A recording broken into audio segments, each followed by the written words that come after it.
기도하겠습니다. 사랑과 은혜가 많으신 아버지 하나님, 주님의 은혜에 감사와 찬양을 드립니다. 아버지, 이 시간에도 우리와 함께하여 주시옵시고 우리가 진리를 알아가는데 부족함이 없도록 도와 주시옵소서. 하나님께서는 만세전부터 우리 속에 탄생이 되는 영을 정하시고 또한 우리를 부르시고 부르시는 우리를 의롭다 하시고 의롭다 하시는 우리를 또한 영화롭게 하신다 하셨사옵나이다. 그러나 이 모든 일이 다 영의 일임에도 사람들은 이것을 깨닫지 못하고 육의 일로 생각하고 있사옵나이다. 하나님은 우리에게 성령을 보내주셔서 이 모든 일을 깨닫게 하시고 영의 신령한 것을 우리가 먹을 수 있게 인도하시니 감사드립니다. 모든 말씀 예수 그리스도의 이름으로 기도했습니다. 아멘. 로마서 8장 30절을 보겠습니다. 제가 읽어드리겠습니다. 또 미리 정하신 그들을 또한 부르시고 부르신 그들을 또한 의롭다 하시고 의롭다 하신 그들을 또한 영화롭게 하셨느니라. 아멘. 미리 아셨습니다. 우리가 어떻게 구원을 받았는가를 알아야 합니다. 창세전부터 예정을 하셔서 예수 그리스도 안에서 은혜를 입게 하셨습니다. 이렇게 미리 아신 자들로 그 아들의 형상을 본받게 하기 위해서 미리 정하셨다고 말씀을 하고 있습니다. 그러니까 그 아들의 형상을 본받는 영으로 부활을 하는 성도를 미리 정하셨다고 말씀을 하고 있습니다. 육이 아닙니다. 계속해서 사도 바울은 우리 영의 일을 말씀을 하고 있습니다. 그 아들과 같은 형상으로 화하여 영광으로 영광에 이르게 하고 있습니다. 그런데 이것이 무엇으로 되는가 하면 주의 영으로 말미암았음이라고 말씀을 하고 있습니다. 우리의 신체가 아닙니다. 주의 영으로 말미암았다고 말씀을 하고 있습니다. 주의 영입니다. 그 영으로 말미암아 영광으로 영광에 이르게 하고 있습니다. 우리가 알아들을 수 있는 언어적 표현입니다. 이 세상에 왕도 취임을 하고 또 왕으로서 행사를 할 때 그 영광이 얼마나 대단합니까?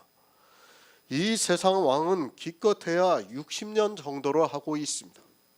그러나 주의 영으로 영광으로 영광에 이르러 왕노릇하는 것은 1000년 동안이라고 말씀을 하고 있습니다.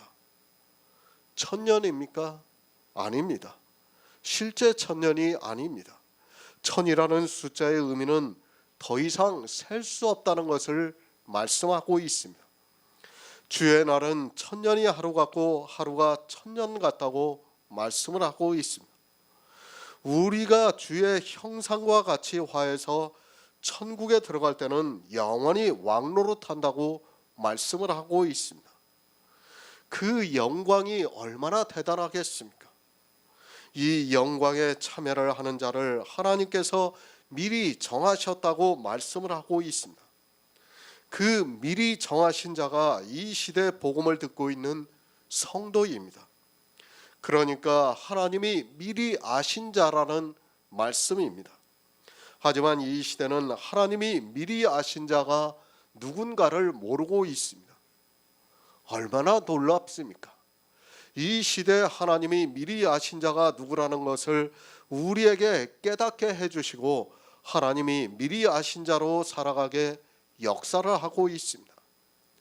세상에서 지혜가 있다고 하는 수많은 사람들이 성경을 보고 있지만 하나님이 미리 아신 자가 누군가를 모르고 있습니다. 어거스틴이 알았습니까? 루터가 알았습니까? 칼뱅이 알았습니까? 웨슬레가 알았습니까? 그 어느 누구도 하나님이 미리 아신 자가 누군가를 몰랐습니다. 아니, 이 시대 역시 지혜가 있다고 하는 그들 역시 모르고 있습니다. 수만 명이 다니고 있는 교회가, 그리고 수십만 명이 다니고 있는 교회가 그것을 알고 있습니까? 이 복음을 하나님께서 우리에게 깨닫게 해주시고 있습니다. 어떻게 합니까? 성경이 가르쳐주고 있습니다. 하나님이 미리 아신 자는 율법을 지키지 않은 자라고 말씀을 하고 있습니다. 이 시대 교회 안에서 정말 단 한 가지라도 율법을 지키지 않는 교회는 거의 없습니다. 모르겠습니다. 우리가 모르는 교회가 있을지는 모르겠습니다. 그러나 아직까지는 하나님이 미리 아신 자를 만나보지를 못했습니다. 은혜입니다. 달리 표현할 말씀이 없기 때문에 예수 그리스도의 은혜라고 말씀을 하고 있습니다. 그러나 성경에서 은혜라는 말씀이 많이 나오니까 이 은혜라는 단어를 가볍게 생각하고 있습니다. 이 은혜는 하나님이 사랑하는 자, 곧 그 뜻대로 부르심을 입은 자들에게 임하고 있습니다. 제가 표현할 수 있는 한계입니다. 정말 어떤 언어로도 표현이 안 되고 있습니다. 하나님께서 성령을 보내주셔서 이 복음을 깨닫게 해주시고 있고 하나님이 미리 아신 자가 되게 하셨다는 것은 어떤 말로도 표현이 안 되고 있습니다. 그러나 우리는 성령의 역사로 믿어지고 있습니다. 그리고 그 영광이 얼마나 크다는 것을 아주 희미하게나마 알고 있습니다. 만만의 천사입니다. 그리고 천천의 천사입니다. 그것은 비유입니다. 하나님이 계시는 곳에는 얼마나 많은 천사가 있는 줄을 모르겠습니다. 그러나 우리가 부활을 하면 그 천사들이 판단을 받는다고 말씀을 하고 있습니다. 하나님의 아들이 되는 것이 어떠하다는 것을 알아야 합니다. 하늘에 있는 천사도 우리의 판단을 받는 그런 형상으로 화합니다. 예수 그리스도입니다. 그와 같은 형상으로 화한다고 말씀을 하고 있습니다. 왜 사도 바울이 로마서를 통해서 이 영의 일을 말씀하고 있는가 하면 그들이 고난을 받고 있기 때문입니다. 단지 예수 그리스도를 믿는다는 그것으로 그들은 자기 육체의 생명까지도 빼앗기는 고난을 당하고 있습니다.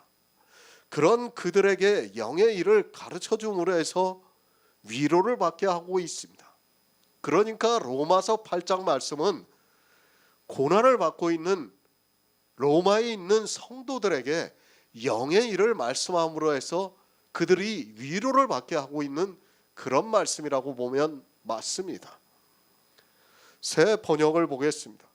그리하여 하나님께서는 미리 정하신 사람들을 부르시고 또한 부르신 사람들을 의롭게 하시고 의롭게 하신 사람들을 또한 영화롭게 하셨습니다.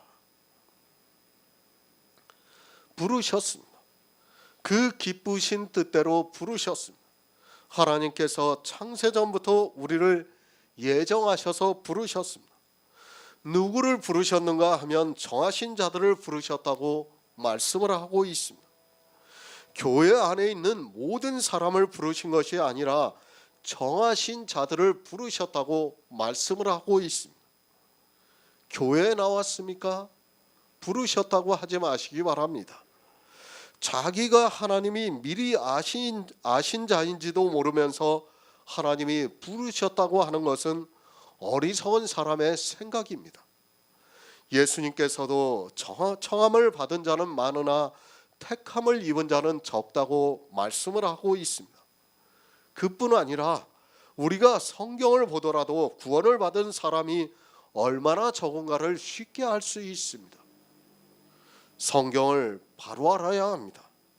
또 미리 정하신 자들을 부르셨다고 하니까 막연하게 나를 미리 정하셨다고 생각해서는 안 됩니다.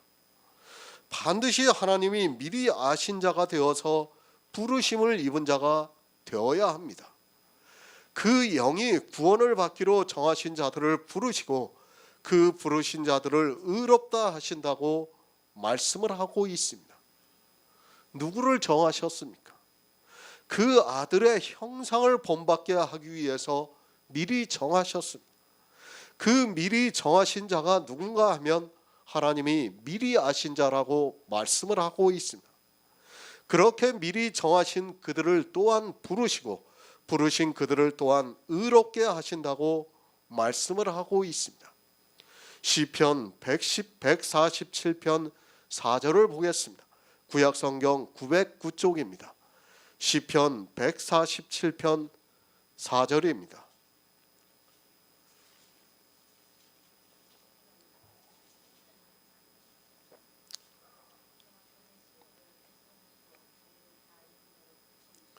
아멘. 미리 청하셨습니다.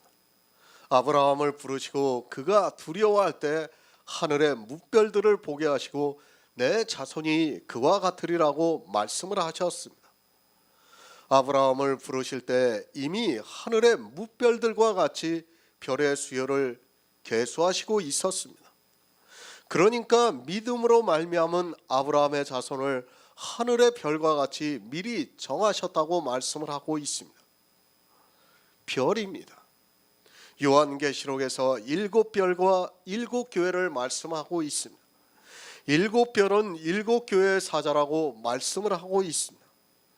우리 구원을 받은 성도들을 별로도 말씀을 하고 있습니다. 하나님께서는 온 우주를 창조하실 때부터 미리 우리를 정하셨습니다. 그 정하신 것을 가르쳐주기 위해서 아브라함에게 하늘의 뭇별들을 보라고 말씀을 하고 있습니다. 별의 수요를 계수하고 계십니다. 그리고 그 이름대로 부르시고 있습니다. 성경은 우리가 알 수 없는 신기한 말씀들이 많이 있습니다. 사람의 이성으로는 도무지 이해가 되지 않는 하나님의 신기한 능력을 성경을 통해서 우리가 조금이나마 깨닫고 있습니다. 우리 구원을 받은 자입니까? 하나님께서는 이미 아브라함에게 하늘의 뭇별들을 보라 하시기 전부터 정하셨다는 것을 말씀을 하고 있습니다. 그렇게 정하시고 그 수요를 계수하시면서 저희를 다 이름대로 부르시고 있습니다. 어떤 이름입니까? 지금 내가 사용하고 있는 이름입니까? 그것이 아니라 지금은 알 수 없지만 요한계시록에서 그 이름에 대해서 말씀을 하고 있습니다. 미리 정하셨습니다. 언제 정하셨습니까? 창세전부터 미리 정하셨습니다. 하나님의 아들들을 미리 창세전부터 정하셨습니다. 그렇게 정하신 자들을 부르시고 있습니다. 정말 하나님의 신기한 능력으로 우리를 부르셔서 우리가 이 시대 복음을 듣고 있습니다. 누가 정하신 자입니까? 앞에서 이미 말씀을 드렸듯이 하나님이 미리 아신 자가 정하신 자입니다. 하나님이 반드시 미리 아신 자가 되어야 합니다. 그러나 이 시대 교회 안에는 그렇게 미리 정하신 자가 지극히 적다는 것을 알고 있어야 합니다. 아니, 지금까지 교회사를 보더라도 그들이 얼마나 적었는가를 알 수 있습니다. 그 흔적도 보이지가 않고 있습니다. 하늘의 별들을 지으실 때입니다. 그 전부터 우리를 정하셨습니다. 그렇게 정하셨기 때문에 이 시대 어느 누구도 깨닫지 못하는 복음을 우리가 교제를 하고 있습니다. 그 정하신 자들을 부르시고 그 부르신 자들을 또한 의롭다 하시고 있다고 말씀을 하고 있습니다. 누구를 부르셨습니까? 아들을 보고 믿는 자를 부르셨습니다. 이 시대 교회 안에 있는 사람들은 아들을 보고 믿는 자가 아니라 율법의 행위를 하고 있는 사람입니다. 그런 사람을 부르셨다고 해서는 안 됩니다. 누구를 부르신 겁니까? 우리 육체가 아닙니다. 우리 육신이 아니라 우리 안에 탄생이 되어 있는 영을 지금 사도 바울은 의인화를 시켜서 말씀을 하고 있는 겁니다. 그 부르신 자를 또한 의롭다 하신다고 말씀을 하고 있습니다. 갈라디아서 2장 16절을 보겠습니다. 신약성경 304쪽입니다. 갈라디아서 2장 16절입니다.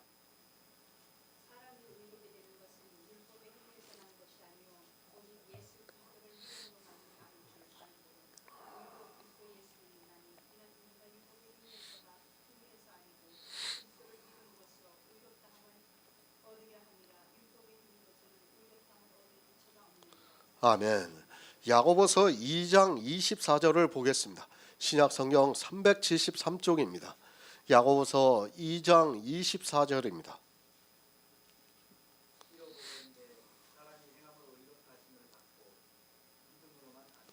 아멘. 또한 부르시고 부르신 자들을 또한 의롭다 하셨습니다. 이 의롭다 하심을 모르고 있습니다. 이미 로마서를 통해서 충분히 말씀을 드렸습니다. 그러나 교회 안에는 이 의롭다 하심을 얻는 것을 전혀 모르고 있습니다. 말로는 다 그렇게 합니다. 자기들이 예수 그리스도를 믿어서 의롭다 하심을 받았다고 말을 하고 있습니다. 누가입니까? 우리 육체가 의롭다 하심을 받았습니까? 절대로 아닙니다. 우리 육체는 의롭다 하심을 얻을 육체가 없다고 성경이 분명히 정의를 하고 있습니다. 교회 안에 있는 사람들이 가장 모르는 것 중에 하나입니다. 자기 육체가 의롭다 함을 받아서 그 신체가 부활하는 것으로 생각을 하고 있습니다. 율법의 행위입니까? 의롭다 하심을 얻을 육체가 없다고 말씀을 하고 있습니다. 그런데도 이 시대는 율법을 지키고 있습니다. 사람이 의롭게 되는 것은 율법의 행위가 아니라고 분명하게 말씀을 하고 있는데도 율법을 지키고 있습니다. 왜 율법을 지키고 있는가 하면 그 율법의 기능을 모르기 때문입니다. 율법을 지키고 있습니까? 다시 말씀드리지만 반드시 의롭다 함이 따라온다는 것을 알아야 합니다. 나는 하나님의 성도로서 살기 위해서 지킨다는 그런 말 하지 마시기 바랍니다. 성경은 그렇게 말씀하고 있지 않고 율법을 지키면 반드시 의롭다 함을 받아야 한다는 것을 말씀하고 있습니다. 갈라디아서를 한글로 번역해 놓았는데 그것을 헬라어보다 더 어렵게 보고 있습니다. 지금 우리가 헬라어를 보고 있습니까? 우리는 한글 개역 성경을 보고 있습니다. 그런데 헬라어를 보는 것과 같이 보고 있습니다. 사람이 의롭게 되는 것이 율법의 행위에서 난 것이 아니라고 말씀을 하고 있습니다. 그 말씀은 사람이 율법을 지키면 반드시 의롭다 함을 받아야 한다는 말씀이 포함이 되어 있습니다. 그런데 이 한글을 헬라어를 보는 것과 같이 보고 있어서 도무지 깨닫지를 못하고 있습니다. 내가 미리 정하신 자입니까? 반드시 그는 그 뜻대로 부르심을 입었습니다. 그렇게 부르심을 입은 자는 의롭다 하심을 입고 있습니다. 그 뜻은 무엇입니까? 아들을 보고 믿는 것이 하나님의 뜻입니다. 그것을 갈라디아에서는 우리가 의롭게 되는 것이 예수 그리스도를 믿음으로 말미암아 된다고 말씀을 하고 있습니다. 성경을 바로 아시기 바랍니다. 그리고 지금 내가 어디에 있는가를 아시기 바랍니다. 죄인의 자리에 서 있지 않은가를 바로 아시기 바랍니다. 복 있는 자는 죄인의 자리에 서 있지 않다고 말씀을 하고 있습니다. 어느 죄인입니까? 육신으로 죄법을 섬기는 죄인의 자리에 서 있지 않습니다. 육신으로 율법을 지키지 않고 있다는 말씀입니다. 의롭다 하심을 받았습니까? 그럼 예수 그리스도를 믿는 사람입니다. 그 사람은 율법의 행위를 하지 않고 있는 사람이라고 말씀을 하고 있습니다. 예수 그리스도를 믿음으로 의롭다 하심을 받았는데 왜 또 의롭다 하심을 받은 율법을 지키고 있습니까? 이 시대 교인들은 자기들이 무엇을 하고 있는 줄을 모르고 살아가고 있습니다. 어떻게 의롭다 하심을 얻었습니까? 야고보서에서 같은 말씀을 하고 있습니다. 이로 보건대 사람이 행함으로 의롭다 하심을 받고 믿음으로만 아니라고 말씀을 하고 있습니다. 이 행함이 무슨 행함입니까? 이 행함이 있는 믿음을 깨닫지 못해서 루터는 야고보서를 지푸라기 복음이라고 말을 했습니다. 의롭다 하심을 얻었습니다. 아니, 하나님이 나를 미리 정하신 그들을 부르시고 부르신 그들을 또한 의롭다 하시고 있습니다. 그럼 반드시 행함이 있는 믿음이 있어야 합니다. 행함이 있는 믿음이 없다면 그의 믿음은 죽은 믿음이라고 말씀을 하고 있습니다. 그의 믿음은 거짓된 믿음이라고 말씀을 하고 있습니다. 어떤 행함입니까? 율법을 버리는 행함이 있어야 합니다. 하지만 이 시대는 이제까지 교회사를 통해서 나타나고 있는 모든 교회는 이 행함이 있는 믿음이 없었습니다. 이 행함이 있는 믿음이 없으면 그는 의롭다 하심을 받은 자가 아니고, 그는 부르심을 입은 자가 아니고, 그는 하나님이 미리 정하신 자가 아니라는 말씀입니다. 행함으로 의롭다 하심을 받아야 합니다. 그런 성도가 미리 정하신 성도라는 말씀입니다. 그런데 이제까지의 교회를 보면 행함이 있는 믿음을 보인 교회가 나타나지 않고 있습니다. 이 야고보서를 거의 모든 사람이 다 거꾸로 해석을 해서 도리어 율법을 지키고 있는 것을 볼 수 있습니다. 성경은 행함이 있는 믿음으로 의롭다 하심을 받는 것이 아니라 도리어 성경을 보고 행함이 있는 믿음으로 의롭다 하심을 받는 것이 아니라 도리어 율법을 지키고 있습니다. 성경은 가르쳐주고 있습니다. 내가 보고 있는 이 말씀을 다른 성경이 가르쳐주고 있습니다. 그런데 사람들은 다른 성경을 안 보고 있습니다. 아니 보아도 그 뜻을 깨닫지 못하고 있습니다. 행함이 있는 믿음을 거꾸로 해석해서 이 시대 모두가 율법주의에 빠져 있습니다. 그렇게 율법을 지키는 자는 하나님이 미리 정하신 자가 아니라는 말씀입니다. 내가 누구입니까? 성경에는 분명히 알곡과 가라지가 있습니다. 막연하게 나는 알곡이고 나와 다른 사람은 가라지라고 하지 마시기 바랍니다. 성경은 누가 의롭다 함을 받은 자인가, 그리고 누가 저주를 받을 자인가를 분명하게 가르쳐주고 있습니다. 행함으로 의롭다 함을 받습니다. 율법의 행위를 버리는 행함으로 의롭다 함을 받습니다. 그럼 누가 저주를 받습니까? 율법의 행위를 하는 사람은 저주를 받습니다. 예수님께서 누구에게 저주를 하셨습니까? 율법을 지키고 있는 바리새인들에게 마귀의 자식이라고 말씀을 하시면서 저주를 하셨습니다. 하나님이 나를 정하시고 부르시고 또한 의롭다 하셨을 때는 분명한 정의가 있어야 합니다. 내 스스로 말하면 무슨 소용이 있습니까? 아니 우리 목사가 그 교회 안에 있는 모든 사람들에게 이 말씀을 가지고 설교를 하면 뭐합니까? 미리 정하신 자도 모르고 부르신 자도 모르고 의롭다 하심을 받은 자도 모르는데 막연하게 교회 안에 있다고, 그 안에서 예수 그리스도를 믿는다고 하면서 주여 주여 하고 있다고 그가 의롭다 하심을 받은 자가 됩니까? 사도행전 3장 15절을 보겠습니다. 신약성경 191쪽입니다. 사도행전 3장 15절입니다.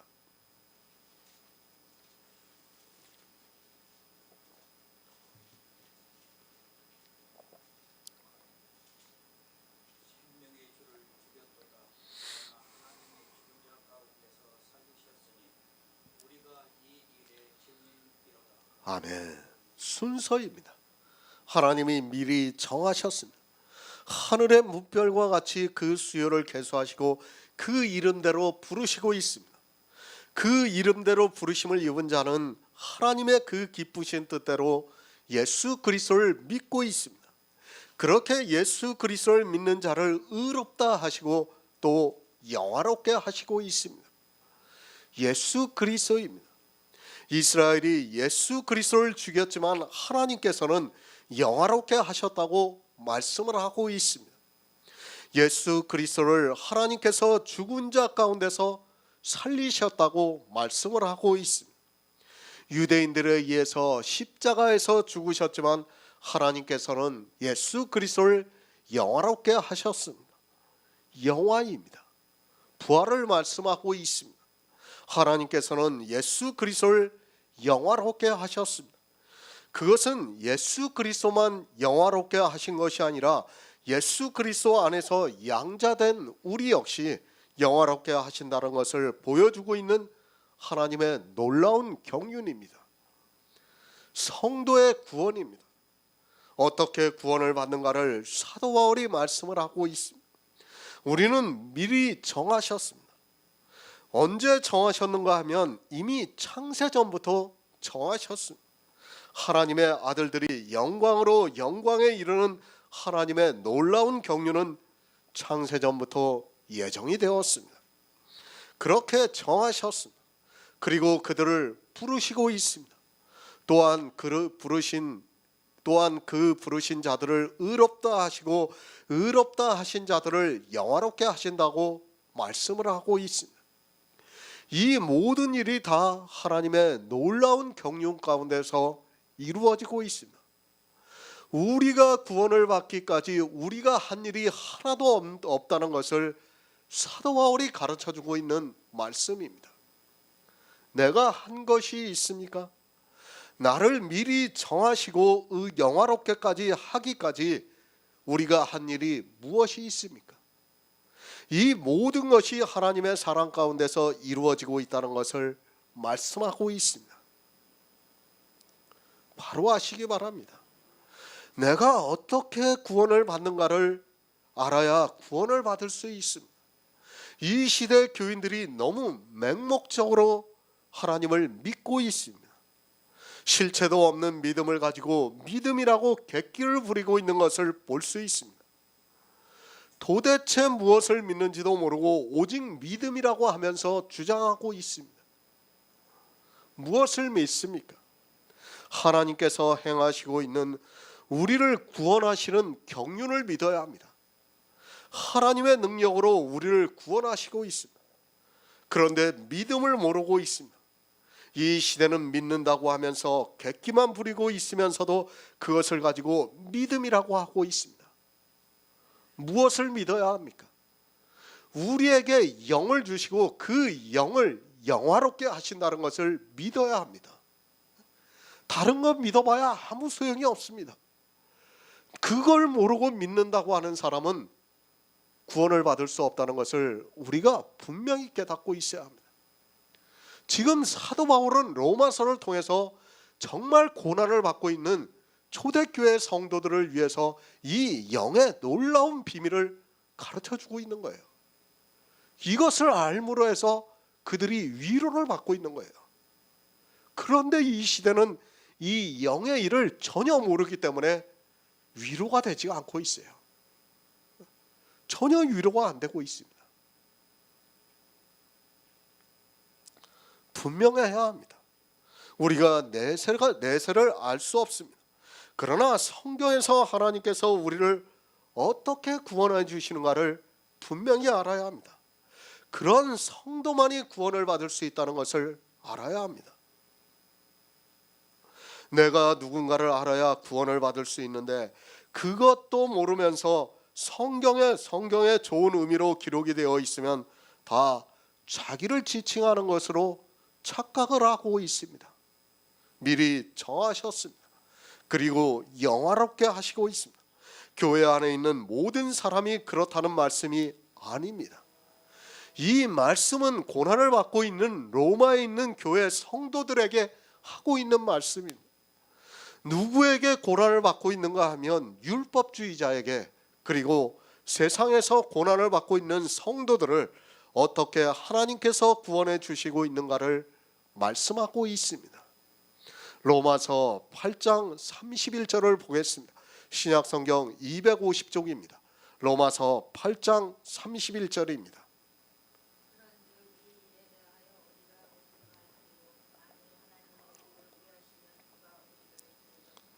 아멘. 새 번역을 보겠습니다. 그렇다면 이 일을 두고 우리가 무엇이라고 말할 수 있습니까? 하나님이 우리 편이시면 누가 우리를 대적하겠습니까? 그런즉 8장에서 이제까지 성도가 구원을 받는 것을 말씀하고 있습니다. 성령이 오셔서 말할 수 없는 탄식으로 우리를 위해서 친히 간구하고 있습니다. 성령이 우리에게 오시면 우리가 감동을 받고 있습니다. 성도가 이 세상을 살아간다는 것은 쉬운 일이 아닙니다. 지금은 많이 달라졌습니다. 아마 이제까지 교회사를 통해서 보면 지금 우리나라보다 복음을 전하기 좋은 때는 없었다고 생각하고 있습니다. 불과 수십 년 전만 해도 교리적인 싸움이 치열해서 지금 하나가 되어 있는 교회가 서로 이단이라고 공격을 했습니다. 그러나 지금은 한국기독교 총연맹이라는 단체가 있어서 비록 배우고 있는 교리가 서로 다르더라도 정통이라고 인정을 해주고 있습니다. 교회의 법입니다. 이제는 많이 약화가 되어 있습니다. 교회 안에서는 점점 더 견고해지고 있지만 세상 법이 강하다 보니까 교회가 법을 안 지킨다고 해도 정죄할 수 없는 그런 시대를 살아가고 있다고 보면 맞습니다. 우리 복음을 가진 자들에게는 지금과 같은 평안한 시대가 없었습니다. 얼마나 감사합니까? 초대 교회로부터 해서 이제까지의 모든 교회가 복음을 전하는 교회는 다 고난을 받았다고 해도 틀리지가 않습니다. 그러나 이 시대는 국가의 권력이 강해서 그 안에서 종교도 치리를 받다 보니까 종교가 함부로 이단을 정죄하는 것도 사실 쉽지 않은 그런 시대를 살아가고 있습니다. 우리에게는 좋은 일입니다. 만약에 그렇지가 않았다면 그리스도 편지는 벌써 이단이라는 낙인이 찍혔을 것이 분명합니다. 물론 이단이라고 해서 두려울 것이 전혀 없지만 그래도 분명한 것은 이 시대는 고난이 없다는 사실입니다. 우리가 모여서 예배를 한다 해도 어느 누구도 우리에게 고난을 줄 수 없고 만약에 고난을 주면 나라의 법이 그들을 가만히 두지 않습니다. 그런데 나라의 법이 약하면 어떻게 됩니까? 저 아프리카나 중동 같은 데를 보시기 바랍니다.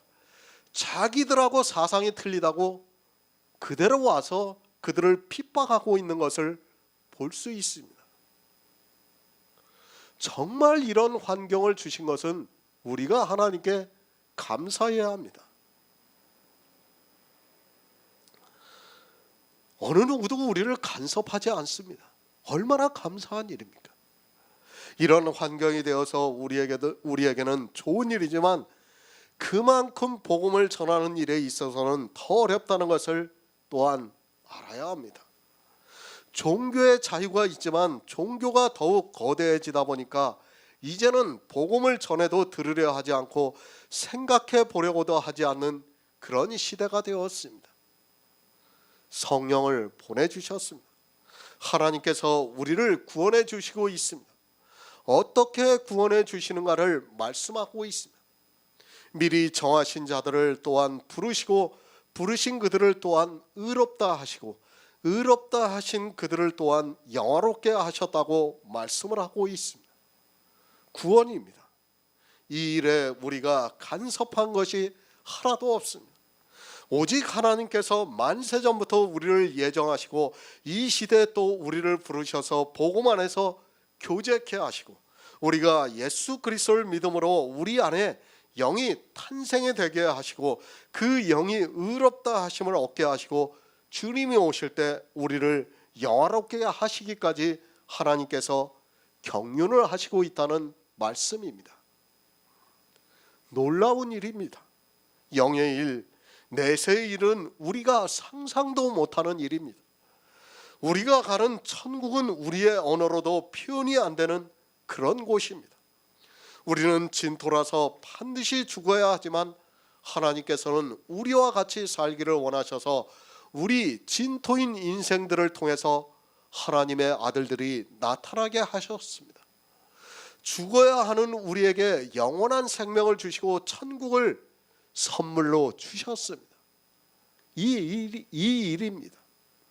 이 세상 사람들이 모르는 일입니다. 지금 교회 안에 있는 사람들은 이 일을 전혀 모르고 있습니다.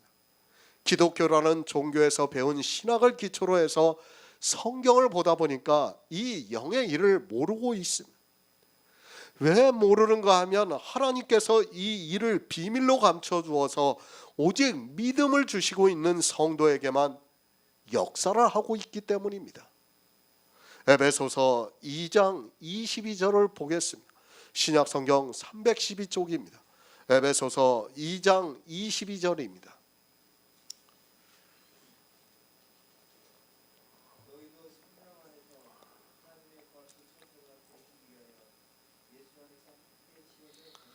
아멘.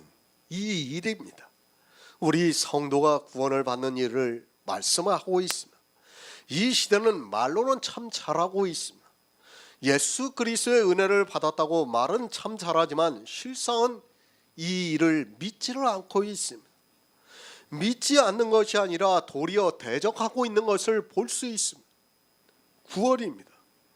거기에 우리는 아무것도 관여를 한 것이 없습니다. 만약에 우리의 행위가 조금이라도 들어갔다면 예수 그리스도의 은혜는 절대로 은혜가 될 수 없다는 것을 알아야 합니다.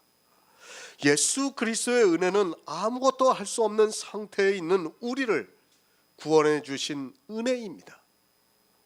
사람의 이성입니다. 시편에서도 말씀하고 있습니다.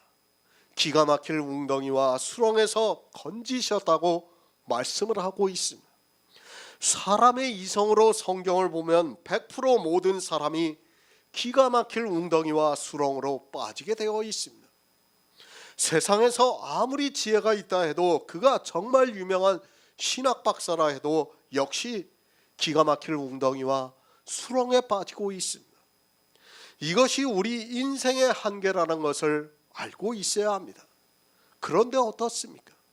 교회 안에 있는 사람들은 자기가 기가 막힐 웅덩이와 수렁에 빠져 있다는 것조차 알지 못하고 있습니다. 그것을 알면 빠져나오려고 발버둥이라도 칠 수 있는데 그것조차 인지를 못하기 때문에 빠져 있는 상태로 살다가 손을 내밀어 보지도 못하고 사망으로 가고 있습니다. 나를 아시기 바랍니다. 그리고 우리 인생을 바로 아시기 바랍니다. 내가 가지고 있는 지적인 면이 도리어 진리를 아는데 방해가 되고 있습니다. 어느 누구도 거기서 스스로 빠져나올 수도 없고 아니 자기가 빠져 있다는 것도 인지 못하게 되어 있습니다. 그것이 사람이 가지고 있는 이성으로 성경을 보고 있는 사람들의 지혜라는 것을 알아야 합니다. 기가 막힐 웅덩이와 수렁입니다. 거기가 세상이 아닙니다.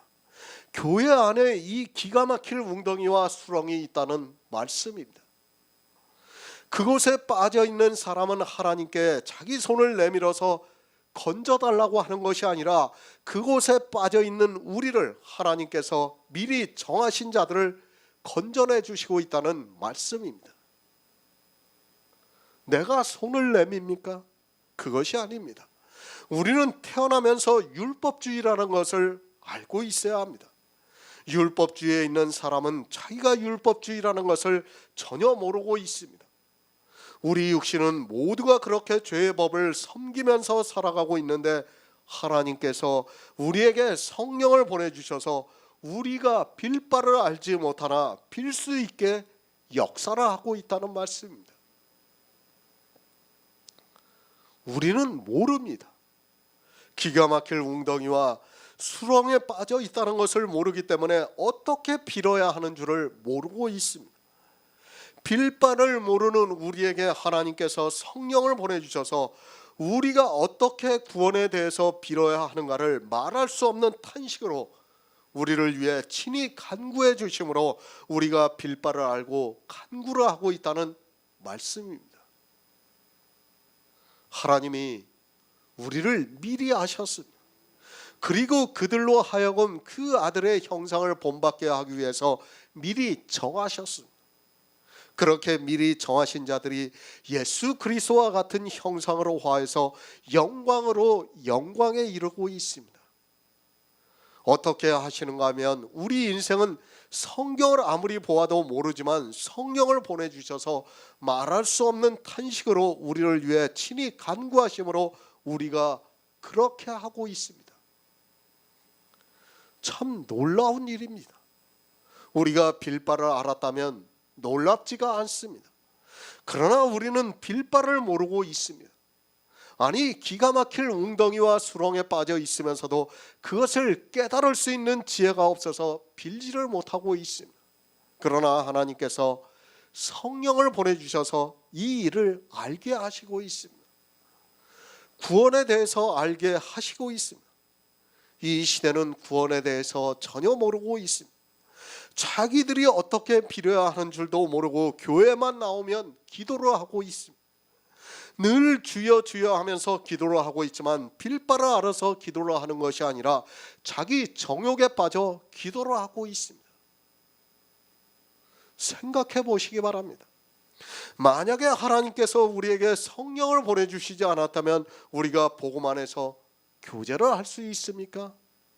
늘 말씀을 드리지만 우리가 복음 안에서 교제를 하는 것은 정말 기적과도 같은 일입니다. 다른 것이 기적이 아니라 성령이 우리 안에 오셔서 이 복음을 알고 교제케 역사를 해서 구원을 받는 이 일이 기적이라는 말씀입니다. 성령을 보내주셨습니다. 미리 정하신 자들에게 성령을 보내주셨습니다. 그리고 그들을 또한 부르시고 부르신 그들을 또한 의롭다 하시고 의롭다 하신 그들을 또한 영화롭게 하셨습니다. 이 일은 우리가 이 세상에 있는 교회 안에 있는 사람들보다 지혜가 있어서도 아니고 그들보다 하나님을 더 진심으로 믿어서도 아니고 오직 하나님께서 이렇게 하셨다는 말씀입니다. 얼마나 놀랍습니까? 우리는 정말 짐승과 같이 살았습니다. 아니 개 끌려가듯이 종교의 보승에 묶여 끌려가고 있었습니다. 그런데 그 수많은 사람 중에서 우리가 하나님이 미리 정하신 자라는 것을 성령을 보내주셔서 깨닫게 하시고 예수 그리스도를 믿어 의롭다 하심을 받아 예수 그리스도의 영을 우리에게 보내주셔서 성전을 짓게 역사를 하셨습니다.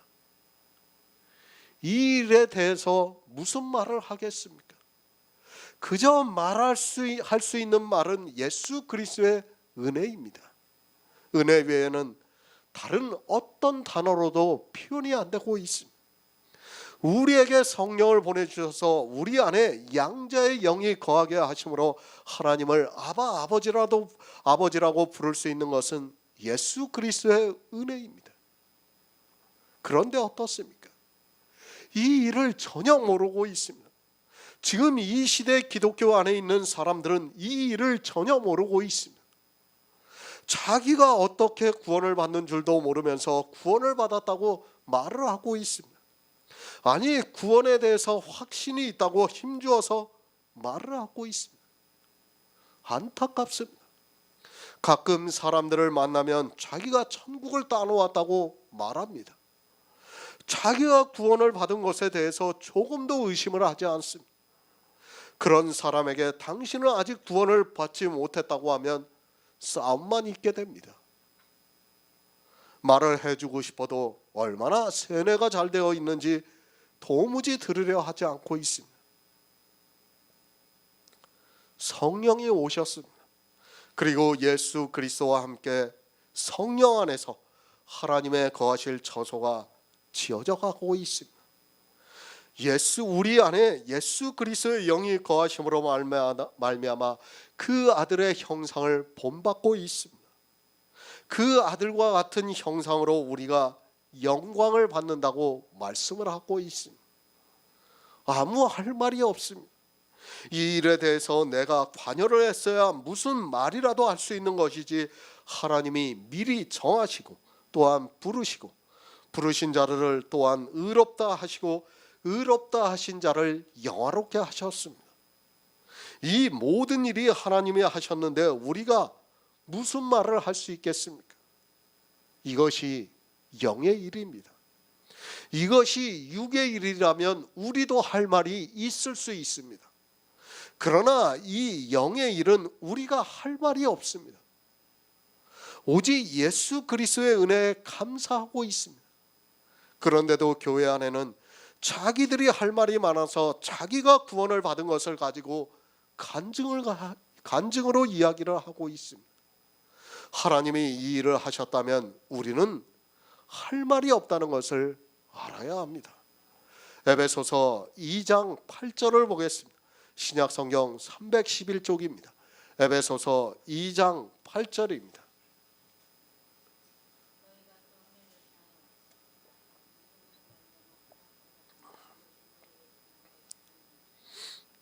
아멘.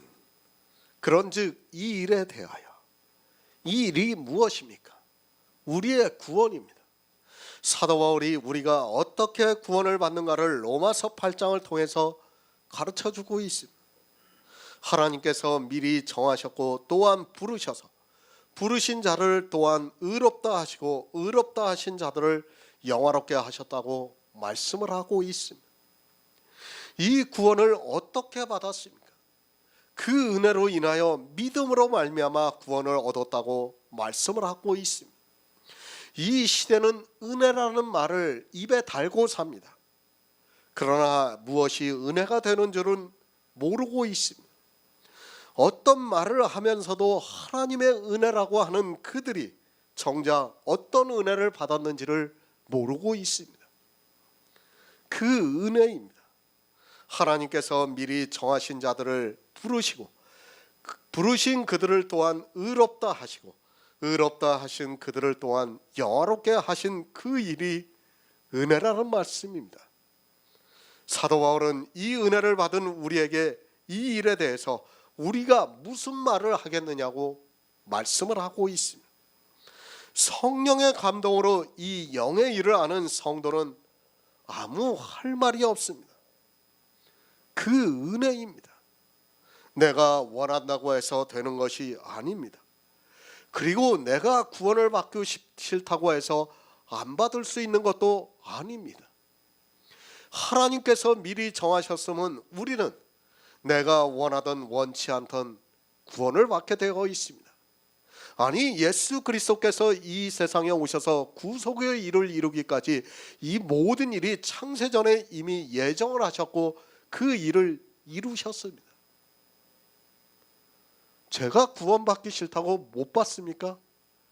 절대 아니에요. 여기 계신 분 중에 혹시라도 나는 정말 복음이 싫어 하고 나간다고 해서, 아니 제가 나오지 말라고 한다고 해서 그 사람이 안 나올 것 같습니까? 나와요. 반드시 나오게 되어 있습니다. 왜?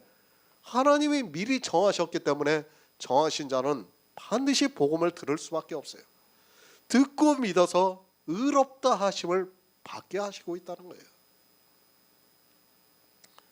이 일을 누가 이루셨습니까?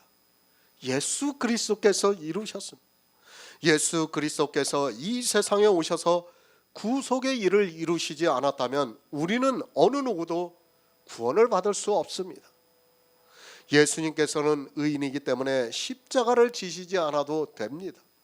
그 십자가를 지지 않았다면 우리 인생은 모두가 사망에 빠져 기가 막힐 웅덩이와 수렁에서 죽어가야 합니다. 예수 그리스도의 십자가입니다. 그것은 우리에게 너무도 큰 은혜입니다. 그런데 이 시대는 은혜를 모르고 도리어 은혜를 거절하는 일을 하고 있습니다.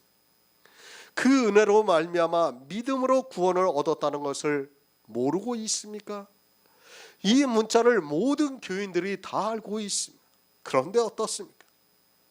우리를 구원하시는 이 일을 모르고 있습니다.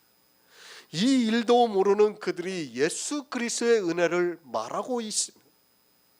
우리 인생들이 어떠한 구원을 받는 줄도 모르는 그들이 은혜라는 말을 남발을 하고 있습니다.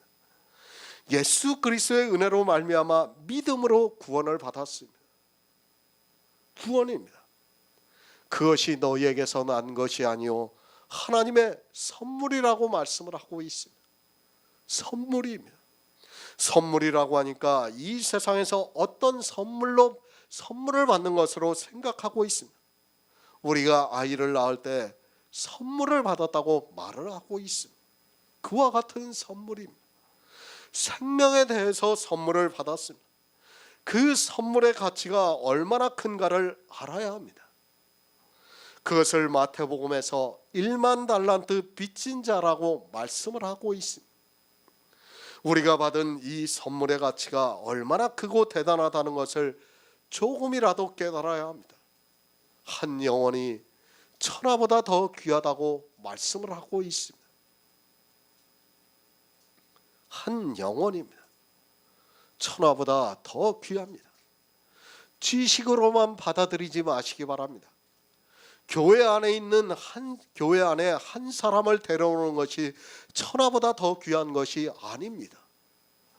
구원을 받는 성도가 천하보다 더 귀하다고 말씀을 하고 있습니다. 그래서 시편에서 별들을 그 수요대로 계수하시고 그 이름대로 부르신다고 말씀을 하고 있습니다. 별입니다. 하늘에 있는 별입니다. 하나님께서 우리 구원을 받는 성도를 어느 것과도 바꾸시지 않습니다. 이 지구라는 별과도 바꾸시지 않습니다. 왜냐하면 그 영혼이 그만큼 귀하다는 것을 아시기 때문입니다. 아니, 그 영혼을 하나님께서 어떻게 구원하셨는데 천하보다 더 귀하지 않겠습니까? 구원에 대해서 우리는 늘 생각해야 됩니다. 생각해 보시기 바랍니다. 우리가 구원을 어떻게 받았습니까? 예수 그리스도께서 이 세상에 오셔서 구약에서부터 신약에서까지의 모든 일을 다 이루셨습니다. 그 이루신 것을 우리가 지혜로 깨달을 수 있습니까? 못 깨달아요. 못 깨달으니까 어떻게 합니까? 하나님께서는 우리에게 성령을 보내주신 거예요. 성령을 보내주심으로 말미암아 우리가 진리 가운데로 인도함을 받아서 복음을 아주 희미하게나마 구원에 대해서 깨달을 수 있게 되었단 말씀입니다. 이 모든 일을 누가 했습니까? 하나님이 하셨어요. 하나님이. 제 지혜로 했습니까? 아니에요. 제가 그 정도의 지혜가 있다고 저는 생각하지 않습니다. 하나님께서 이 모든 것을 다 이루셨기 때문에 하나님께서는 더욱더 귀하시게 여기는 겁니다. 그저 하나님 앞에 나온 사람들을 이렇게 구원을 하셨다면 그 구원이 덜 귀할 수 있어요. 그런데 처음부터 하나님께서 모든 것을 다 하셨어요. 어떤 가운데서 우리를 구원하셨냐면 아까도 말씀드렸지만 기가 막힐 웅덩이와 수렁에서 우리를 건져주신 거예요. 하나님의 선물입니다. 이 선물의 가치를 바로 아시기 바랍니다. 아니, 하나님께서는 만세전부터 우리를 예정하시고 또한 부르신 그들을 또한 의롭다 하시고 의롭다 하신 그들을 또한 영화롭게 하셨습니다. 하나님께서 우리를 구원하시는 그 경륜을 알고 있다면 정말 우리는 이 일에 대해서 아무 할 말이 없다는 것을 알아야 합니다. 아무도 말 못합니다. 사단이 말할 수 있습니까? 누가 말할 수 있습니까? 우리 구원을 받는 성도는 더구나 말할 수 없습니다. 교회 안에 있는 수많은 사람 중에서 우리를 미리 정하셨고 우리를 미리 아신다고 하시는데 우리가 무슨 할 말이 있겠습니까? 신명기 20장 1절을 보겠습니다. 구약성경 292쪽입니다. 신명기 20장 1절입니다.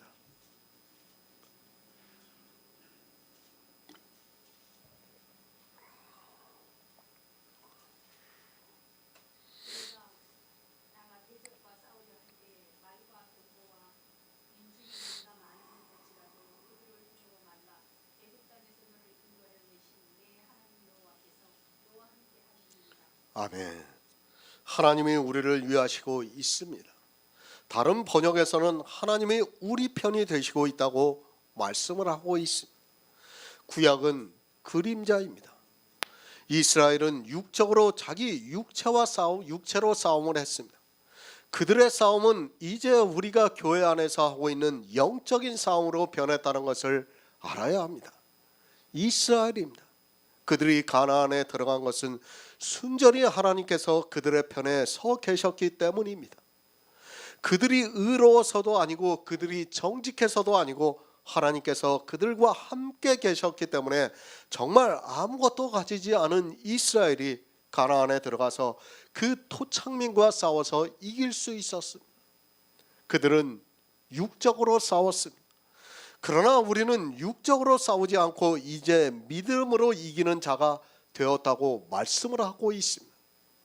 우리가 믿음으로 구원을 받은 것은 하나님이 우리를 위하시기 때문입니다. 구약의 이스라엘과 하나님이 함께 계심으로 그들이 전쟁에서 이길 수 있었던 것과 같이 이 시대에 우리가 구원을 받는 것 역시 하나님이 우리를 위하시기 때문이라는 말씀입니다. 하나님이 우리를 위하시고 있습니다. 그것은 하나님께서 우리 편이 되어 주시고 있다는 말씀입니다. 구약에서와 같이 육적으로 싸우지 않습니다. 우리는 이제 교회 안에서 영의 싸움을 하고 있습니다. 우리가 하나님의 계명을 지키고 이기는데 그 이김이 믿음이라고 요한일서에서 말씀하고 있습니다. 하나님이 우리를 위하시고 있습니다. 하나님이 우리를 위해서 이 일을 다 이루셨다는 말씀입니다. 하나님이 이 일을 다 이루시고 우리가 구원을 받았는데 누가 우리를 대적하겠느냐고 말씀을 하고 있습니다. 우리가 싸우는 일이라면 대적할 수 있지만 하나님께서 다 이기셨습니다. 사단과의 싸움입니다. 주님이 이 세상에 오셔서 다 이기셨습니다. 우리를 위해서 십자가에서 승리를 하셨다고 말씀을 하고 있습니다. 이렇게 우리를 위해서 싸우고 이기셨는데 누가 우리를 대적하겠느냐고 말씀을 하고 있습니다. 구약의 이스라엘은 자기들의 육체로 싸워서 이겼습니다. 그러나 이제는 우리 육체가 싸워서 이기는 때가 아닙니다. 믿음입니다. 하나님이 싸워서 이기신 그 싸움을 믿음으로 받아들이고 있습니다. 하지만 주님께서 이 세상에 오셔서 십자가를 지시면서 내가 세상을 이기었다고 말씀을 하고 있지만 교회 안에 있는 사람들은 믿지를 못하고 있습니다.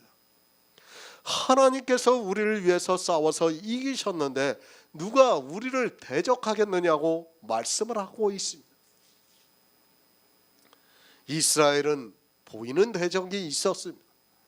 이제는 그 대적이 다 교회 안에 들어와 있습니다. 보이는 싸움이 아니라 보이지 않는 싸움을 하고 있습니다. 그 싸움에서 하나님이 이기셨는데 누가 우리를 대적하겠느냐고 묻고 있습니다. 하지만 이 시대는 하나님이 우리를 위하시는 것을 모르고 있습니다. 그저 자기들의 육적인 일을 가지고 하나님을 찾고 있는 어리석은 사람들로 가득 차 있습니다. 요한복음 16장 33절을 보겠습니다. 신약성경 177쪽입니다. 요한복음 16장 33절입니다.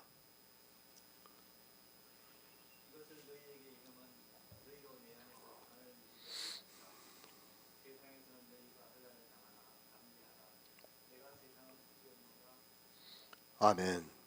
하나님이 우리를 위하시고 있습니다. 하나님께서 우리를 구원해 주시고 있다는 말씀. 예수님께서 이제 십자가를 지시기 전에 제자들에게 말씀을 하고 있습니다.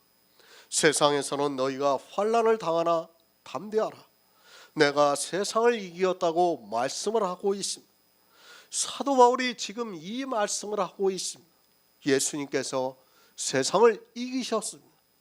주님은 이 세상에 오셔서 완전한 의인으로 십자가를 지셨습니다. 우리 인생들을 구원하시기 위한 모든 일을 이루셨다는 말씀입니다. 아담이 범죄를 함으로 해서 우리 인생 모두는 사단에 의해서 죽임을 당하게 되었습니다. 아담이 선악과를 따먹음으로 해서 우리 인생 모두는 율법에 의해서 저주를 받게 되었다는 말씀입니다. 저주입니다. 우리는 다 썩어 없어져야 합니다. 그러나 주님이 이 세상에 오셔서 세상을 이기셨습니다. 그것을 사도 바울이 로마서에서는 하나님이 우리를 위하시면 누가 우리를 대적할 수 있겠느냐고 말씀을 하고 있습니다. 주님은 여자의 후손으로 이 세상에 오셔서 사단의 머리를 상하게 하심으로 이제 사단이 우리를 대적할 수 없습니다. 어떻게 해야 합니까? 놀랍게도 율법에 정하셨습니다. 사단이 우리를 구원해 주어야 한다는 말씀입니다. 우리가 길을 잃었을 때 사단은 우리를 잘 보호해 두었다가 주님에게 반드시 돌려주어야 한다는 말씀입니다. 얼마나 놀랍습니까? 우리가 예전에는 다 길을 잃었습니다. 그래서 어떻게 했습니까? 율법주의 교회에 다 있었어요. 그런데 사단은 우리를 죽이지 못했어요. 어떻게 했습니까? 보호해 주었다가 주님께 지금 돌려주었어요. 정말 놀라운 일을 성경에서 우리에게 가르쳐주고 있는 말씀입니다. 누가 우리를 대적할 수 있겠습니까? 사단도 우리를 더 이상 대적할 수 없습니다. 아니, 사단은 우리를 보호해 주어야 합니다. 우리가 주님에게로 갈 수 있게 보호해 주라고 율법에 정했습니다. 만일 하나님이 우리를 위하시면 누가 우리를 대적할 수 있겠습니까? 어느 누구도 대적할 수 없습니다. 하나님이 우리를 위하시고 있습니다. 하나님이 우리 편이 되셔서 싸워서 이기셨다는 말씀입니다. 성경은 우리에게 믿음을 가르쳐주고 있습니다.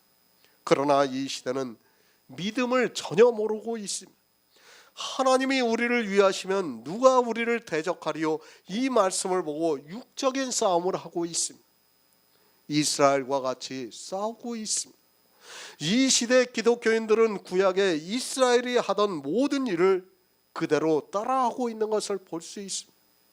하나님이 우리를 위하신다고 하면서 자기들의 육체의 일을 가지고 싸우고 있습니다. 자기 영혼을 망하게 하는 대적이 누군가도 모르고 허공을 치는 것과 같이 목표도 없이 그렇게 싸우고 있는 것을 볼 수 있습니다. 육의 일이 아닙니다. 영의 일을 말씀하고 있습니다. 하나님이 우리를 위하시면 누가 우리를 대적하리요? 이 말씀을 가지고 돈키호테처럼 싸우지 마시기 바랍니다.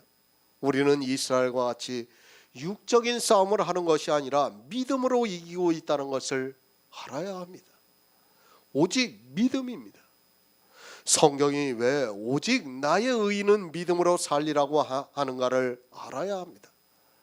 하나님이 우리를 위하시면 누가 우리를 대적하리요 하면서 육적인 싸움을 하고 있다면 그는 어리석은 사람입니다. 사도 바울이 바로 앞에서 어떤 말씀을 했습니까? 고난입니다. 성도는 고난을 당한다고 말씀을 하고 있습니다.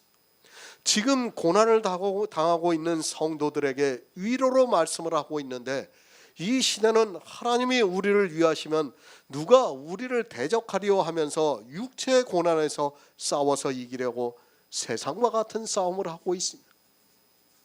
지금 사도 바울은 분명히 위로로 초대교회에 있는 성도들에게 말씀하고 있는데, 이 시대는 어떻게 하고 있습니까?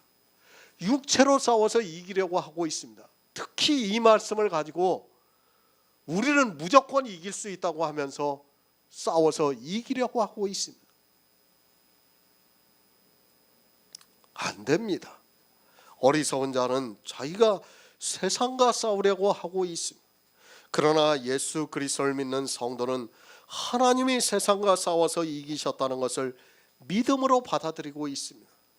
우리가 환난을 당하더라도 고난을 당하더라도 우리는 담대해야 합니다.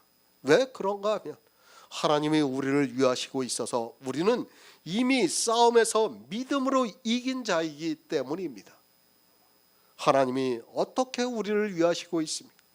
예수님께서 세상에서는 너희가 환난을 당하나 담대하라, 내가 세상을 이기었다고 말씀을 하고 있습니다. 얼마나 강력한 말씀입니까? 사실 요한복음에 이 말씀처럼 강력한 말씀이 없어요. 그런데도 사람들은 이 말씀의 의미를 깨닫지를 못하고 있어요. 예수님께서는 세상을 이미 이기었다고 말씀하고 있지만 이 시대 교인들은 어떻게 하고 있습니까? 자기들의 육체로 이기려고 별별 싸움을 다 하고 있어요. 심지어는 자기 건물에, 교회 건물에 뭐 술집이 있거나 뭐 다른 것이 있으면 그것을 나가게 해달라고 기도를 하고 있고, 그것이 자기들의 싸움에서 이겼다고 그런 주장을 하고 있습니다. 지금 사도 바울은 전혀 다른 말씀을 하고 있는데, 정말 육체의 고난을 당하고 있는 로마에 있는 교회의 성도들에게 정말 영의 일을 말씀하면서 우리가 이미 이긴 자인데 너희가 고난을 당하더라도 좀 참으라고 이 말씀을 하고 있는데, 이 말씀을 이용을 하면서 육적인 싸움을 하고 있는 어리석음에 빠져 있습니다.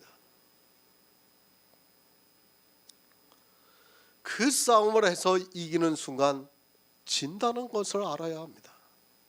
자기가 싸워서 이겨야 하는 대적도 모르면서 사단이 조금 이기게 해준 것을 가지고 하나님이 자기를 위해서 자기가 이겼다고 교회 안에서 자랑들을 하고 있습니다. 골로새서 2장 14절을 보겠습니다. 신약성경 326쪽입니다. 골로새서 2장 14절입니다.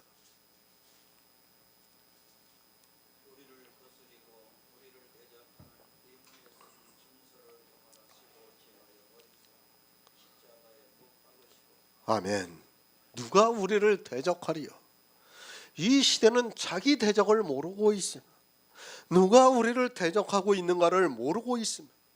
그 기초가 되는 것도 모르고 모두가 율법을 지키고 있습니다. 우리를 거스리고 대적하는 이 율법을 지킴으로 해서 모두가 대적에게 사로잡혀서 종로로 타고 있으면서도 깨닫지를 못하고 있습니다. 대적입니다. 그것은 곧 율법입니다. 누가 우리를 대적하고 있습니까? 사단이 율법을 가지고 우리를 대적하고 있습니다. 어떻게 대적을 하고 있는가 하면 율법을 지키게 함으로 해서 의롭다 함을 받지 못하게 해서 저주를 받게 하고 있다는 말씀입니다. 내가 한 가지라도 율법을 지키는 순간 그 율법으로 나는 의롭다 하심을 받아야 합니다. 너무 모릅니다. 율법이 무엇이라는 것도 모르고 있습니다.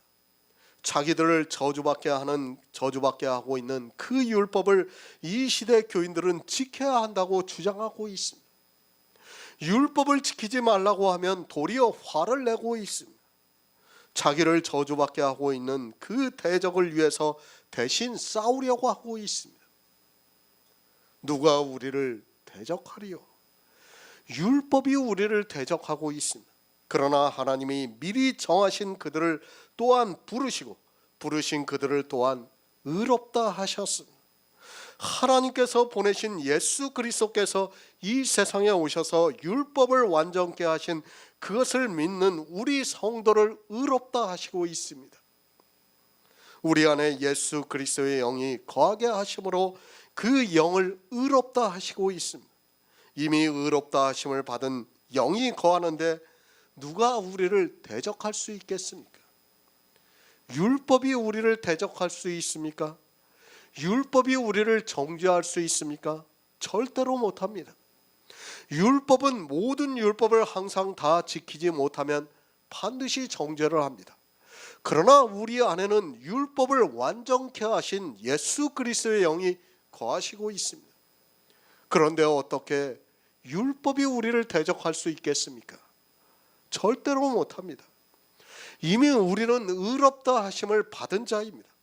내 안에 거하시는 예수 그리스도의 영이 의롭다 하심을 받은 자 되었다는 말씀입니다. 그런데 누가 우리를 대적할 수 있습니까?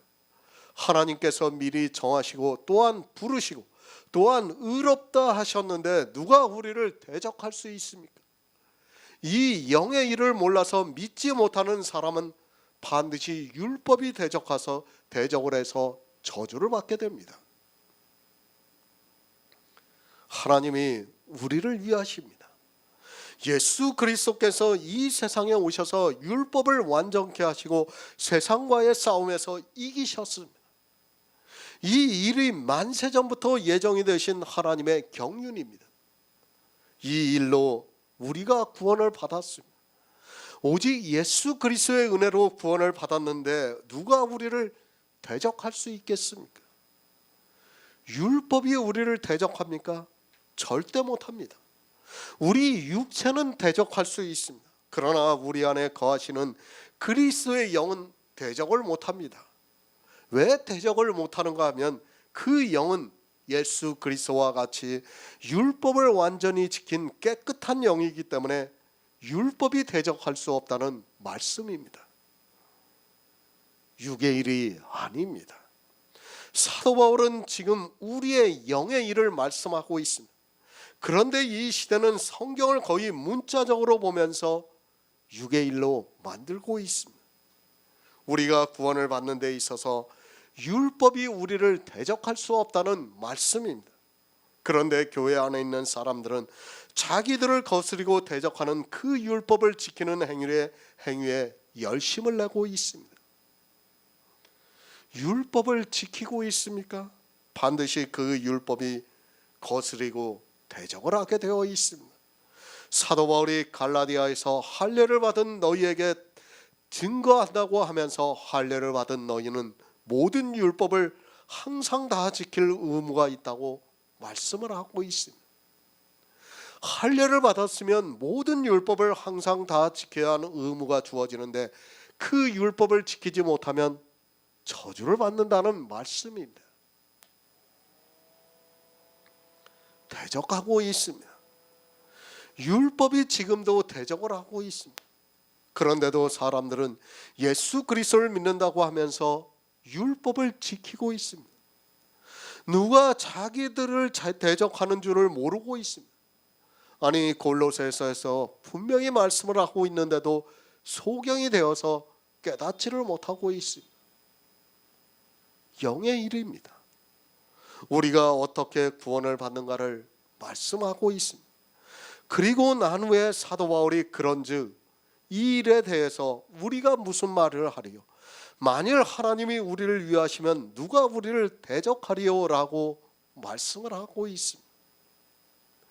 율법이 더 이상 우리를 대적할 수 없다는 말씀입니다.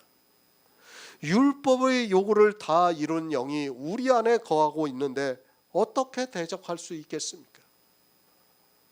누가 우리를 대적합니까? 율법이 우리를 대적하고 있습니다. 그래서 우리 육체는 율법의 저주를 받아 반드시 사망에 이르고 있습니다. 아담의 자손인 우리 육신은 율법을 온전히 지키지 못했기 때문에 저주를 받습니다. 그러나 예수 그리스도를 믿음으로 내 안에 거하시는 양자의 영이 율법을 온전히 지킨 영이기 때문에 대적할 수 없다는 말씀입니다. 법이 있습니다. 법은 법대로 해야 돼요. 성경을 보면서 가장 사람들이 오해를 하고 있는 것이 하나님이 법을 반포하셨으니까 하나님은 마음대로 법을 뭐 이렇게도 하고 저렇게도 할 수 있는 것으로 생각을 하고 있습니다. 절대로 아닙니다. 하나님도 법대로 하는 거예요. 법대로 하기 때문에 우리 육체가 율법의 저주를 받아서 죽는 겁니다. 만약 법대로 하지 않는다면 그냥 우리 육체를 구원하시면 돼요. 그러나 하나님께서도 법대로 하시기 때문에 법에 의해서 우리 육체는 저주를 받을 수밖에 없어요. 그러나 우리 안에 거하고 있는 영은 어떻습니까? 법대로 하기 때문에 그 영은 구원을 받는 거예요. 그 영이 부활을 한다는 말씀. 그런데 이 법을 갖다가 너무 쉽게 생각하고 있어요. 그들이 법을 중요시 생각합니까? 제가 법을 더 중요하게 생각합니까? 제가 법을 더 중요하게 생각하는 거예요. 저는 법대로 하고 있어요. 그런데 사람들은 법대로 하지도 않으면서 율법을 지킨다고 말을 하고 있습니다. 그것이 얼마나 어리석은 생각이라는 것을 깨닫지를 못하고 있습니다. 객기 부르지 마시기 바랍니다. 누가 우리를 대적하리요 하면서 하니까 사람들이 객기를 부리고 있습니다. 이 일을 육체의 일로 생각하면서 객기를 부리다가 화를 당하는 사람들이 있습니다. 로마서 8장 32절을 보겠습니다. 신약성경 250쪽입니다.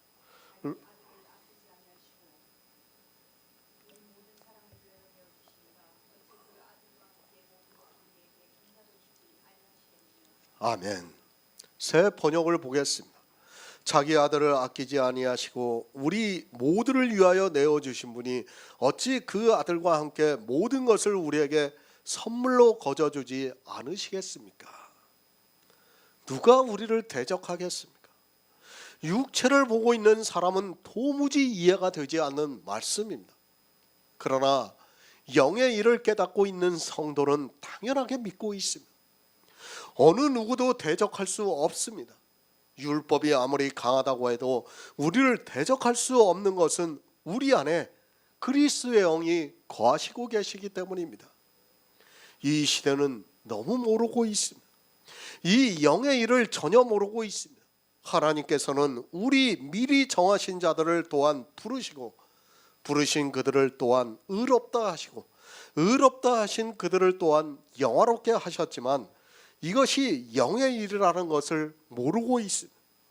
내 안에 거하시는 예수 그리스도의 영이 의롭다 하심을 받았기 때문에 우리를 거스리고 대적하는 율법이 절대로 대적할 수 없습니다. 하나님의 비밀입니다. 우리는 성경에서 예수 그리스도를 알아야 합니다. 그런데 이 시대는 그저 문자적으로 나타나고 있는 예수 그리스도만 보고 있지 그 안에 담겨져 있는 의미를 전혀 모르고 있습니다. 그저 예수 그리스도께서 십자가를 지신 것만 알고 있지 그 의미를 전혀 모르고 있습니다.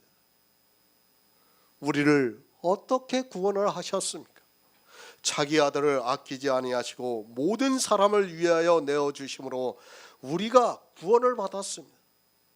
예수 그리스도께서 이 세상에 오셔서 십자가를 지시지 않았다면 우리는 절대로 구원을 받을 수 없습니다. 왜 없는가 하면 우리는 의롭다 하심을 받을 수 없고 예수 그리스도께서 영으로 부활하심으로 말미암아 그의 영이 우리 안에 거할 수 있게 되었습니다. 내어주셨습니다. 주님은 이 세상에 오셔서 십자가에서 죽으셨습니다. 의인이 모든 사람을 위해서 죽으셨습니다. 그것을 요한복음에서는 세상 죄를 지고 가는 하나님의 어린 양이라고 말씀을 하고 있습니다. 주님이 이 세상 죄를 지고 가심으로 우리가 사함을 받을 수 있게 되었습니다. 아들입니다. 우리 인생도 아들이 있습니다. 물론 아이가 없는 사람도 있지만 대부분의 사람들은 다 아이가 있습니다. 그 아들을 누가 다른 사람의 죄를 위하여 내어줄 수 있습니까? 예수 그리스도께서는 이 세상에 오셔서 이 세상 모든 사람의 죄를 지고 가신 일을 쉽게 생각하지 마시기 바랍니다. 더구나 주님은 죽지 않아도 되는 의인입니다. 이 세상 모든 사람입니다. 어느 한 사람도 율법으로는 의롭다 하심을 받을 자가 없습니다. 모두가 죄인으로 살아가면서 반드시 사망을 당해야 하는데 그 모든 사람을 위해서 그 아들을 내어주셨습니다. 만약에 하나님께서 그 아들을 내어주시지 않았다면 우리가 믿고 있는 이 영의 일은 이루어질 수 없습니다. 오직 예수 그리스도입니다. 그분만이 죄가 없고 의인입니다. 그런데 우리 불의한 자를 대신해서 십자가에서 죽으셨습니다. 만약에 주님이 이 세상에 오셔서 십자가를 지시기로 예정이 되지 않았다면 이 세상은 벌써 멸망이 왔을 것이 분명합니다. 하나님께서 자기 아들을 아끼지 아니하시고 모든 사람을 위해서 내어주셨기 때문에 우리에게 영의 생명이 탄생이 되고 있습니다. 예수 그리스도의 십자가입니다. 주님이 십자가를 지시지 않았다면 주님은 부활하지 않았습니다. 주님이 영으로 부활하지 않았다면 우리 안에 예수 그리스도의 영은 거할 수 없었다는 것을 알아야 합니다. 하나님께서 자기 아들을 아끼지 않고 모든 사람을 위하여 내어주신 것은 바로 우리 안에 예수 그리스도의 생명이 탄생되게 하기 위해서입니다. 얼마나 놀라운 일입니까? 정말 이 영의 생명을 가르쳐주기 위해서 성경은 창세기부터 모든 것을 다 비유로 말씀을 하고 있습니다.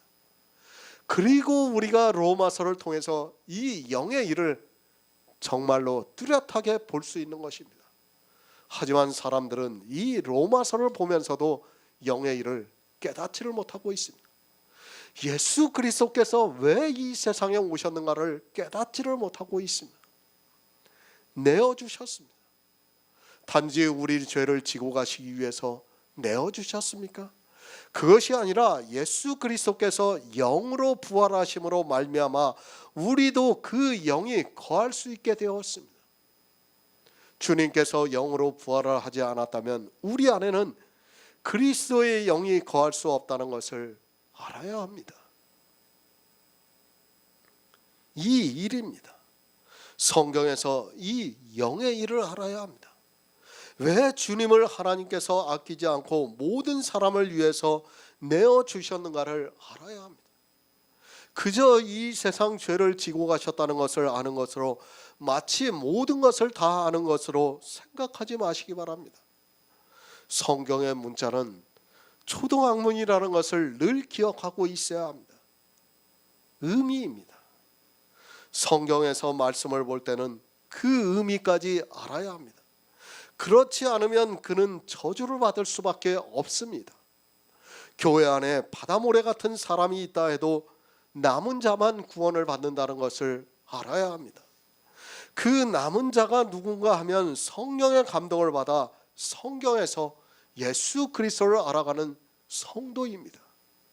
이 남은 자에 대해서는 이제 다시 로마서를 통해서 말씀할 예정입니다. 베드로전서 1장 3절을 보겠습니다. 신약성경 377쪽입니다. 베드로전서 1장 3절입니다.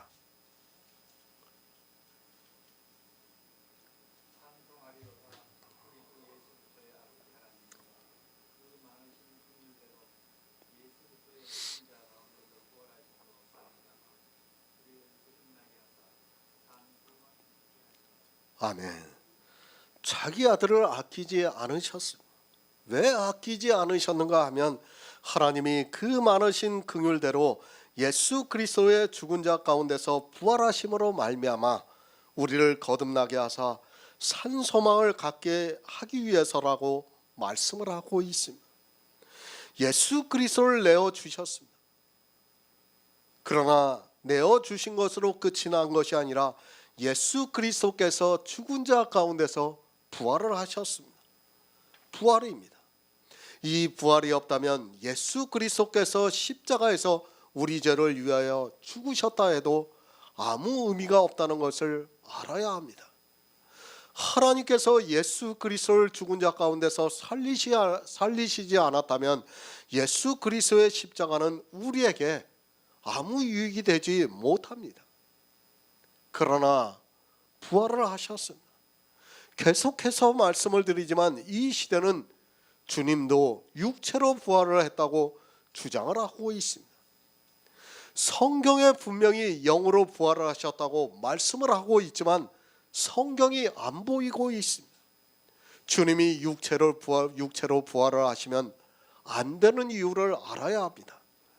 육체로 부활을 하시면 예수 그리스도의 영이 우리 가운데 거하실 수가 없습니다. 생각해 보시기 바랍니다. 육체로 부활을 하는데 그 영이 어떻게 우리에게 올 수 있습니까? 반드시 영으로 부활하셔야 그 영이 우리 안에 거할 수 있다는 것을 깨달아야 합니다. 영의 일입니다. 반드시 영으로 부활을 하셔야 예수 그리스도의 영이 우리 안에 거할 수 있다는 말씀입니다. 그런데도 이 시대 거의 모든 기독교인들은 예수님까지도 육체로 부활을 하셨다고 믿고 있습니다. 육체로 부활을 하시면 우리 안에 예수 그리스도의 영이 거할 수 없게 되고 그러면 우리는 거듭날 수 없고 산 소망을 가질 수 없다는 말씀입니다. 그만큼 중요합니다. 자기 아들을 아끼지 아니하시고 우리 모든 사람을 내어주신 이가 어찌 그 아들과 함께 모든 것을 우리에게 은사로 주지 아니하시겠느냐고 말씀을 하고 있습니다. 그 아들과 함께 모든 것을 은사로 주기 위해서는 반드시 주님께서 영으로 부활을 하셔야 하고 우리 성도가 거듭날 수 있다는 말씀입니다. 모릅니다. 거듭남이 무엇인가도 모르고 있습니다. 자기 영이 탄생이 되는 성경도 모르고 그들이 어떻게 구원을 받을 수 있습니까? 왜 예수 그리스도를 아끼지 않고 내어주셨는가 하면 주님이 죽은 자 가운데 영으로 부활을 하셔야 우리가 하나님의 아들들이 될 수 있기 때문입니다. 우리 육체가 아닙니다. 우리 안에 거듭난 영이 탄생되고 있습니다. 이 시대는 무엇이 거듭나는지도 모르고 있습니다. 자기 생명이 무엇인지도 모르고 예수 그리스도를 믿는다고 말을 하고 있습니다. 이 영의 비밀을 모르면 그는 예수 그리스도의 사람이라고 말할 수 없습니다. 무슨 일입니까? 육체의 일이 아니라 영의 일입니다. 그런즉 이 일에 대해서 우리가 무슨 말을 하리요? 만일 하나님이 유하시면 누가 우리를 대적하리요? 라고 하는 이 말씀이 우리 안에 예수 그리스도의 영이 탄생되고 그 영이 율법을 온전히 지킨 영이기 때문에 율법이 대적할 수 없다는 말씀입니다. 그리고 그 영이 탄생을 함으로 해서 하나님께서 모든 것을 우리에게 주시겠다는 말씀입니다. 우리 육체에게 주시겠다는 것이 아니에요. 하지만 사람들은 어떻게 생각하고 있습니까? 마치 우리 육체가 받는 것으로 착각을 하고 있습니다. 절대로 그것이 아닙니다. 하나님께서는 영으로 주시고 그 영이 부활을 함으로 해서 하늘의 모든 것을 아끼지 않고 우리에게 주시겠다는 말씀을 하고 있습니다. 이 일을 위해서 자기 아들을 아끼지 않으셨습니다. 우리 모든 사람을 위해서 예수 그리스도를 내어주셨습니다. 예수 그리스도를 십자가에 죽게 하신 이유는 예수 그리스도를 영으로 살리셔서 우리 역시 그리스도의 영이 거하게 함으로 해서 그 아들과 함께 모든 것을 우리에게 은사로 주시기 위해서입니다. 영이 받는 거예요. 영이. 우리 영이 받는 것이지 우리 육체가 받는다고 생각하면 절대로 안 됩니다. 우리 육체는 성경에 있는 그대로 썩어 없어집니다.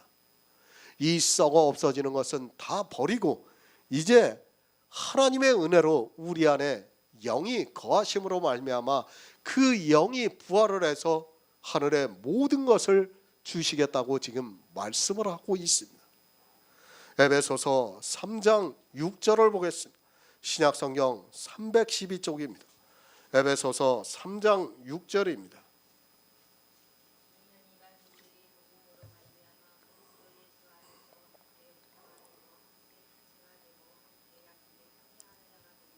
아멘.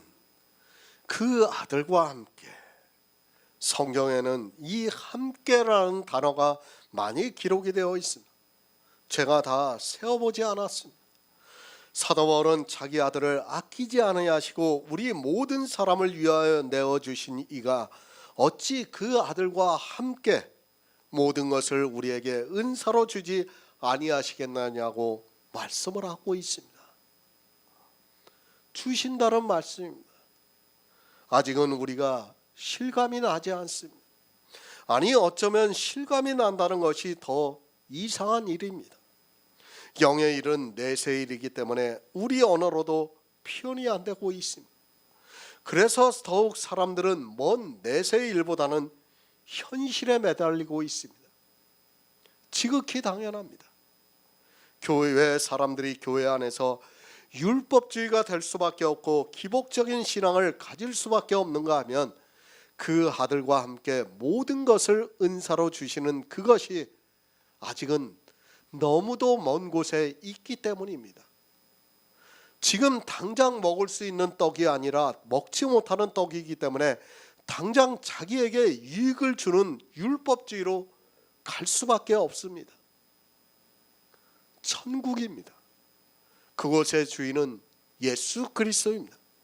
그러나 그것을 주님과 함께 모든 것을 주시겠다고 말씀을 하고 있습니다. 천국을 사람의 이성을 가지고 생각하지 마시기 바랍니다. 천국은 사람의 이성으로는 도무지 이해가 되지 않습니다. 그것을 이해하려고 하다가 도리어 천국을 잃어버리고 있는 것이 교회 안에 있는 사람들입니다. 신부가 신랑을 위해 단장한 것 같습니다. 그보다 더한 표현은 없습니다. 이 세상에서 가장 아름다운 신부가 자기 신랑을 위해 단장한 것 같다고 말씀을 하고 있습니다. 사람이 표현할 수 있는 천국에 대한 언어적인 표현이라고 생각하면 됩니다. 하나님께서 예수 그리스도를 죽은 자 가운데서 부활하게 하신 것은 우리에게 예수 그리스도의 영이 거하게 하셔서 주님과 함께 천국의 모든 것을 주시기 위해서입니다. 모두가 결혼해 보셨죠? 정말 신부가 신랑을 위해서 얼마나 그날 단장을 합니까? 그리고 신랑이 그 신부를 볼 때는 세상에서 제일 이뻐요. 그죠?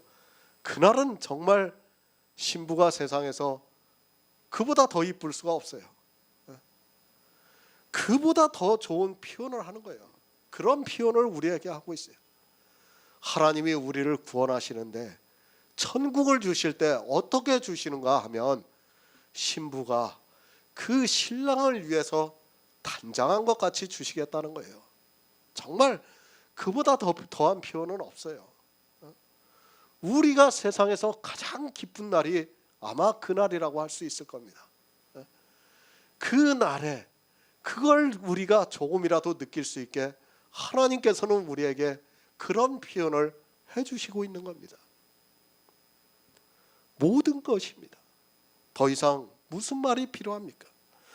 예수님께서 비유를 하시면서 착하고 충성된 종아 10골의 권세를 주시겠다고 하니까 마치 진짜 10골의 권세가 있는 것으로 생각하지 마시기 바랍니다. 천국은 10골, 5골로 나눌 수 있는 곳이 절대로 아닙니다. 천국 그 자체입니다. 저도 어떤지는 모르겠습니다. 그러나 천국은 분명히 이 세상과 같이 그렇게 나눌 수 있는 것이 아닙니다. 성경은 그래서 그리스도와 더불어 왕노릇한다고 말씀하고 있습니다. 예수 그리스도와 함께입니다.